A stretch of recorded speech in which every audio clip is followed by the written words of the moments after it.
Hi everyone. For my presentation, I'll be talking about social media and the impacts of cyberstalking in the novel You by Caroline Kepnes.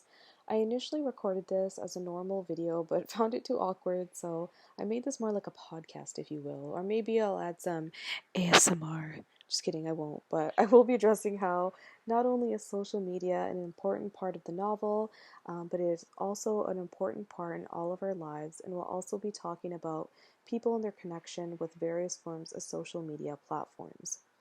So, today's culture vastly revolves around social media as it has become a way for people to connect, share, post, tweet, and filter their way into this new societal norm.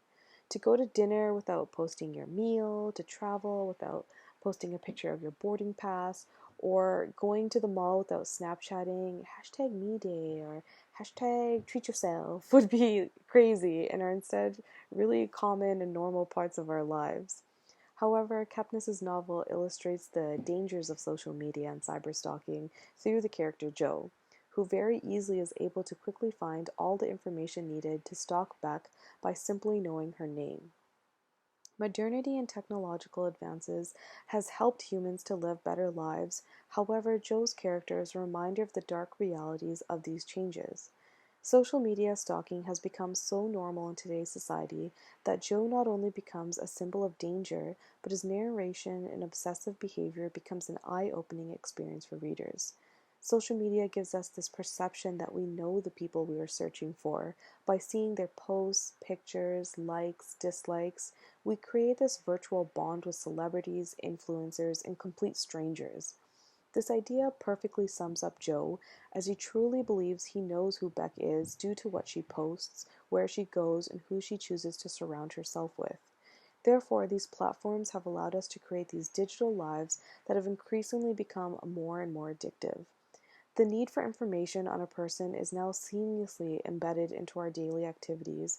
Some prime examples that I have personally done or witnessed have been when my friends and I go out and we meet some people, and later on during the night when we're back home, we search them and we'll look at their posts and see if they do anything scandalous and laugh about it. Or my friend who's been accepted into law school, the other day she was just very casually browsing through the students to see if there were any cute boys.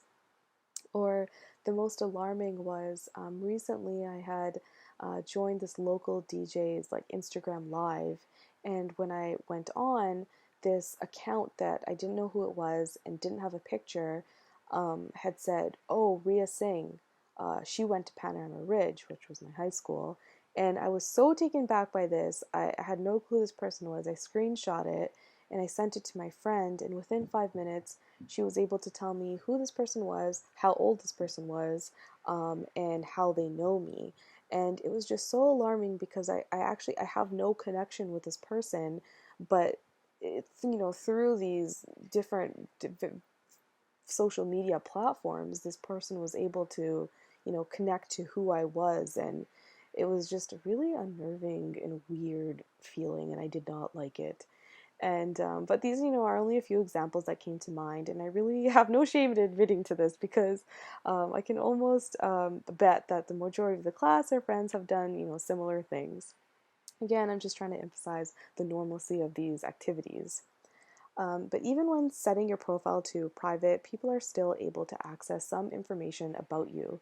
Therefore, what Kepnes is able to do is really showcase the dangers of this new way of living that we may not necessarily pay much attention to, and clearly something that Beck did not realize. To further connect how social media affects our lives, and one example that I found really interesting is comparing our Zoom meetings with our Discord discussion we had last week. During our Zoom meetings, we all take turns speaking. Some of us choose not to speak, or some of the people really take the time to formulate their answers before raising their hand. We all react differently because we can see each other and we're being watched. However, our Discord meeting was a complete gong show of comments, jokes, critical reflection, disagreeing opinions, and roasting the novel. It just goes to show how much more comfortable we are speaking online than in person. Our Zoom meetings are virtual, yet it's still easier to share information and speak through a message, meme, or emoji. But moving back to the novel, two of the major themes that I will be addressing is obsession and self-worth. Obsession was the first theme that came to mind because it basically describes the whole book. Joe is obsessed with Beck and believes he is in complete and total love. So much so, he is willing to do anything necessary to keep him together and to please Beck. His obsession in the novel slowly progresses from his initial cyberstalking to watching her to interacting with her and eventually turns to murder. A quote that came to mind was when he was watching her on the subway platform.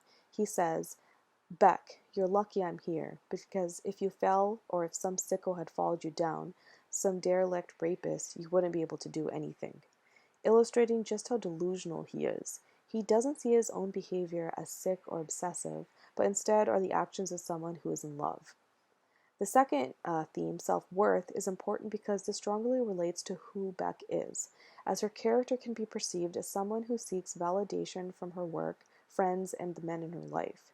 She also suffers with low self esteem and doesn't really have any supportive influence in her life, as her friends are constantly criticizing and judging her. Therefore, Beck puts an effort into making her online persona an important part of her life. This want for approval is seen when Joe takes her on that fancy date and she can't help but tweet her whereabouts as soon as Joe leaves to go to the washroom.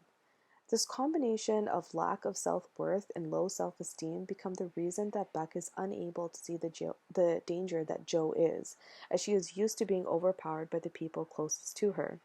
Both Joe and Beck are opposite ends of the spectrum, where Joe obsessively watches Beck's every move, and Beck pays little attention to the importance of her own privacy.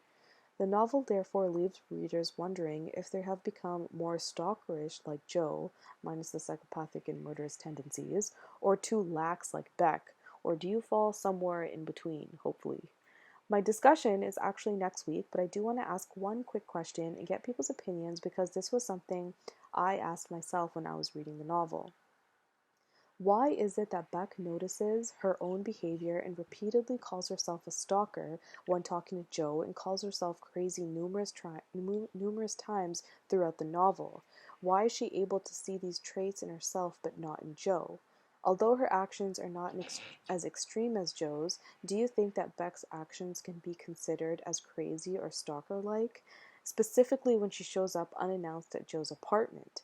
Do you think this was normal behavior?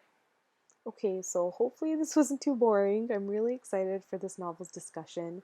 I think this whole concept of cyberstalking and privacy is so interesting as it's such a large part of most people's lives and society as a whole.